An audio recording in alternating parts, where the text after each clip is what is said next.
Hello, and I'm doing my video on Friday right now, hoping I can get it up before I'm late. Before I launch into messages and what I did this past week and what I did during the hiatus, I am going to impart a little amusing fact. I don't know whether either of you guys have seen the Salad Fingers animations. If you haven't, don't watch them without taking the warning that they will probably either frighten or disturb you, or you'll find them hysterically funny. They're kind of a combination of all three in a very sort of way. If you have seen them, then you'll know what I'm talking about. If you're willing to watch them, then you'll find out more about this particular bit of trivia, because the background music used for most of the episodes is called Beware the Friendly Stranger. No joke, that is the name of the music. And I laughed very hard when I found that out. Beware the Friendly Stranger, Salad Fingers. Now I have a couple questions for Isaac. Nothing for Jeremy, because he explained to me through private messaging why he has been absent the past couple days.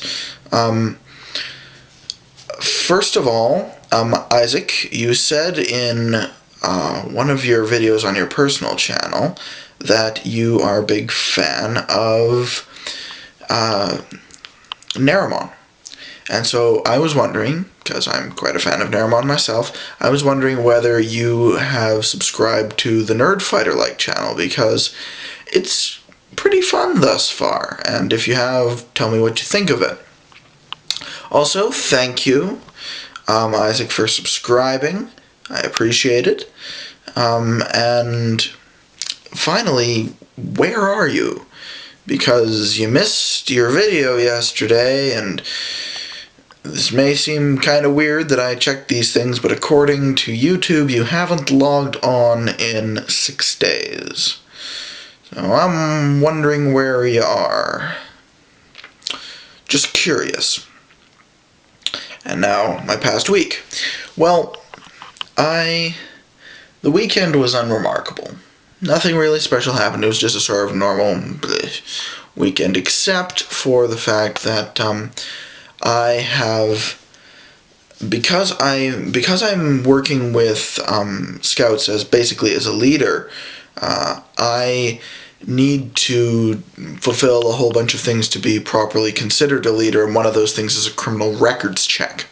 And so for the past quite some time, I've been meaning to fill out the documents and go back and all that jazz, and I've walked to and from the police station in our town twice this week, doing all that stuff. And it really is just ridiculous, because I have never committed a crime. So it's just basically confirming that there is no such thing as Simon Jardine's criminal record. It's all paperwork. Apart from that,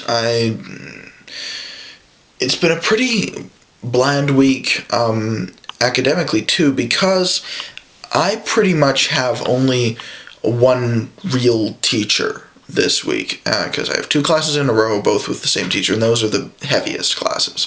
I also have a gym class after that, but in these 2 classes, the teacher who teaches them went on a holiday this week. So we've had a sub all week, which means that I haven't really had anything big or special. It's been pretty bland, as I said, pretty run-of-the-mill sort of stuff.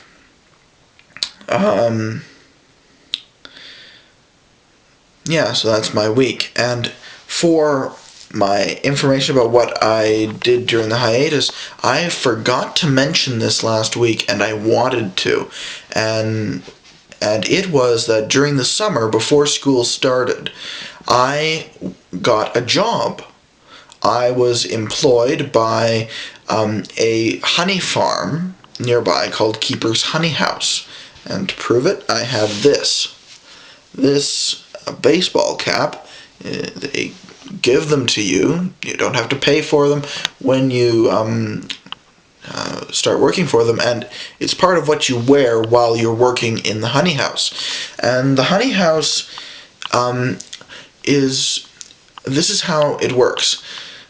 There are fields, and usually it's another farmer, and they get the keepers, who are the people who own the business, to take their bees out there to pollinate the fields. And it's the hives out in the fields where all the honey is manufactured. So what they do is they separate out the ones that are just honeycombs and away from the one that has the queen in it, because the queen is the nucleus of an attack. So if there's no queen, the bees are just disoriented. They then take these to a building, the honey house.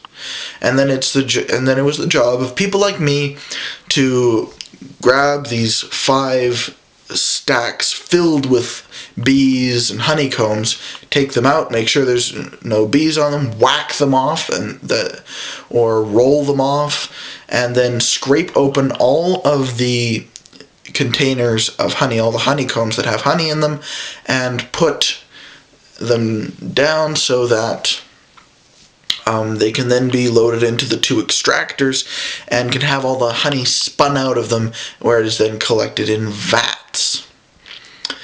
And that was the job that I did, and I was doing it to the best of my ability, being as thorough and as quick as possible. But after a week of working there, the polite term is let go. The realistic term is fired. Not because I was a bad employee or a thief or anything, but because I wasn't going fast enough. I was too slow, and so I was fired. Mrs. Keeper was quite apologetic and was rather stunned by this, because she'd never had to fire anyone before. People normally just quit because for some reason they have a problem with working in factory-like conditions inside a very hot room filled with buzzing, pain-causing insects. It can have a fear-inducing effect, and you do get stung. I was stung 4 times. Once in the ankle, once above my eye, once there on this finger, and once on my thumb. But that is the closest thing to having a proper job I've had in my life. Rather pathetic, isn't it? But that's that, and that's that for this down date. And I hope to see both of you next week. Isaac, I would like to know what happened. I'm sure you have a reason, so I'm just very curious. And I look forward to seeing you, like I said. Okay, bye.